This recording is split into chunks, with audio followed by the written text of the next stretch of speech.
रिंकू, हाँ जी, ये देख। आगे तो चले।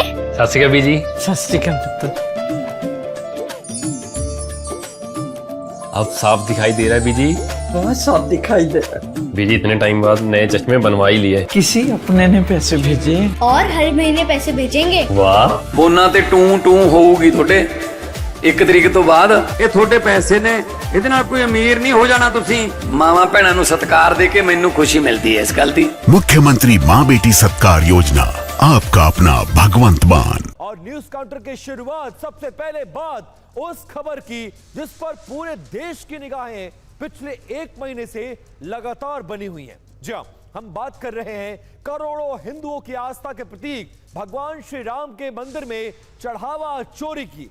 चढ़ावा चोरी विवाद में ट्रस्ट के महासचिव चंपत राय और सदस्य अनिल मिश्रा के इस्तीफे के बावजूद यह विवाद अब तक खत्म होने का नाम नहीं ले रहा है। अब यह विवाद सुप्रीम कोर्ट पहुंच गया है और आज देश की सर्वोच्च अदालत में 4 याचिकाओं पर एक साथ सुनवाई की गई है। हालांकि इस मामले की अगली सुनवाई अब उसकी जो तारीख है वो 20 जुलाई को तय की गई है। लेकिन आज की सुनवाई में सुप्रीम कोर्ट ने क्या कहा यह आपको जानना बहुत ज्यादा जरूरी है। देखिए, राम जन्मभूमि तीर्थ क्षेत्र जो है उसको ट्रस्ट को नोटिस जारी किया गया है। यूपी की सरकार को जो गठित एसआईटी है उससे बाकायदा कोर्ट ने स्टेटस रिपोर्ट मांगा है और अगली सुनवाई तक की जांच रिपोर्ट एसआईटी को सौंपने के लिए कहा है। एसआईटी की संरचना का पूरा विवरण भी कोर्ट ने तलब किया है। एसआईटी की रिपोर्ट सील बंद लिफाफे में सुप्रीम कोर्ट में दाखिल की जाएगी और अगली सुनवाई सोमवार यानी 20 जुलाई को सुप्रीम कोर्ट इस मामले में करेगा। याचिकाकर्ताओं को भी इस पूरे मामले में स्टेटस रिपोर्ट देने पर बाद में कोर्ट विचार करेगी। अब देखिए, चढ़ावा चोरी को लेकर सुप्रीम कोर्ट में आज क्या हुआ, याचिकाकर्ताओं के वकील ने क्या कुछ आरोप लगाए और सरकारी पक्ष ने क्या कुछ दलीलें जाने दी हैं, ये जानने के लिए हमारे सहयोगी पीयूष पांडे ने सुप्रीम कोर्ट के 2 सीनियर एडवोकेट से बात की है। आप भी सुनिए इस बातचीत को।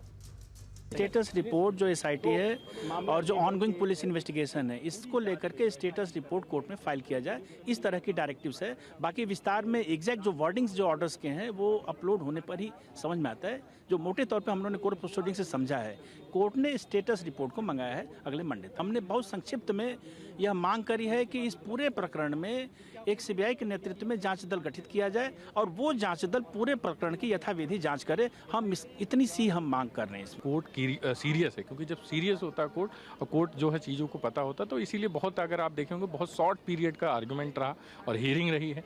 कोर्ट इसमें इनिशियली जो है नोटिस इशू कर रहा था, जिसपे सॉलिसिटर जनरल ने रिक्वेस्ट किया कि इस स्टेज पे नोटिस इशू ना करें और वो कोर्ट को असिस्ट करने के लिए तैयार है। कोर्ट ने जो है इस पे स्टेट ऑफ यूपी को स्टेटस रिपोर्ट कॉल करने की बात की, स्टेटस रिपोर्ट मंगाया है और साथ ही साथ श्री राम जन्मभूमि ट्रस्ट को नोटिस इशू किया है।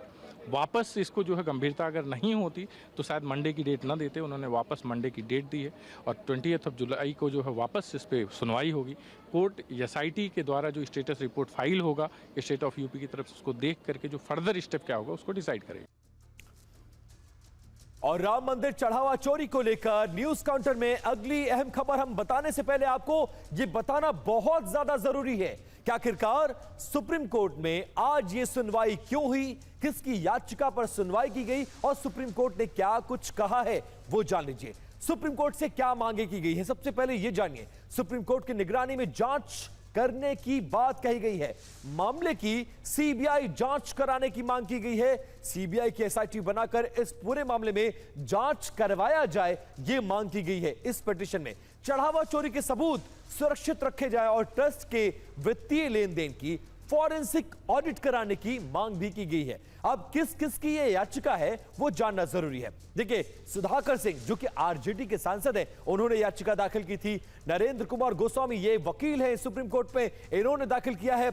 अजय कुमार राय ये भी एडवोकेट है और हिंदू धर्म परिषद से ताल्लुक रखते हैं और ये तमाम लोगों की याचिका पर सुप्रीम कोर्ट ने आज ये सुनवाई और ये अपनी तरफ से फैसला दिया है। अब देश की सबसे बड़ी अदालत में जहां चढ़ावा चोरी पर सुनवाई के बाद सबूतों और गवाहों की तलाश और ज्यादा तेज हुई, वहीं अयोध्या में आज इस मामले में सबसे पहले शिकायत दर्ज कराने वाले संतोष दुबे पुलिस स्टेशन पहुंचे और उन्होंने चढ़ावा चोरी से जुड़े सबूत एसआईटी को सौंपने का दावा किया गया है। आगे आपको बताएंगे कि आज संतोष दुबे को सबूत सौंपने की नौबत क्यों आई है, लेकिन सबसे पहले संतोष दुबे को सुनिए। टीवी9 भारतवर्ष के संवाददाता अभिजीत ठाकुर ने उनसे बातचीत की है, जिसमें उन्होंने सबूतों के बारे में विस्तार से बताया है। जो न बेचा जा सकता न खरीदा जा सकता है, उस जमीन को चंपत राय जी ने मुरलीदास से वो उन्होंने अपना स्वामित्व दर्शाने की कोशिश की, वो खारिज हो गए थे।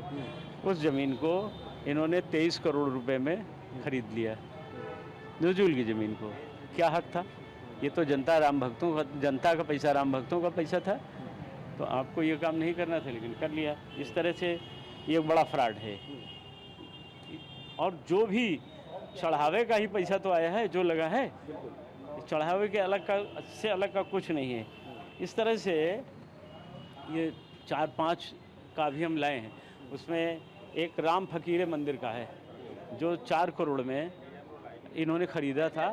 उसकी जो मूर्तियां थीं उसको इन्होंने बेच दिया। वो उस मंदिर को बचाने के लिए मैंने ही मुकदमा किया था। अच्छा। लेकिन रात के अंधेरे में मंदिर को तोड़ दिया गया, सारी मूर्तियां उसके गायब कर। अब दरअसल इस पूरे मामले में चढ़ावा चोरी से जुड़े मुद्दे पर संतोष दुबे लगातार मुखर रहे हैं। कुछ डिटेल्स है जो ग्राफिक्स के जरिए आपको समझाने की मैं कोशिश करता हूं। उन्होंने सोने चांदी की शिलाएं गायब होने का आरोप लगाया, तो ट्रस्ट की जमीन खरीद में भ्रष्टाचार का भी आरोप लगाया।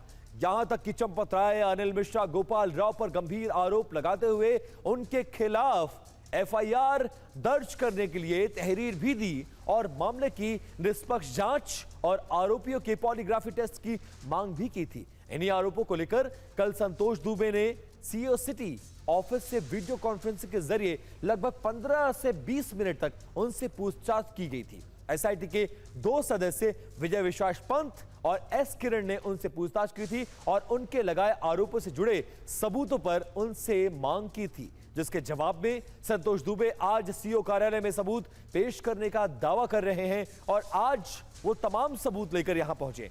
आपको बता दें कि संतोष दुबे मंदिर आंदोलन से जुड़े एक प्रमुख कार सेवक रहे हैं। वर्तमान में हिंदू धर्म सेना संस्था के प्रमुख हैं और बाबरी विध्वंस मामले में मुख्य आरोपी भी ये बनाए गए थे। इसके अलावा ये एक प्रमुख चेहरा है जो लगातार ये शिकायतें करते रहे हैं, लेकिन अब जाकर इनकी बात को सुना जा रहा है।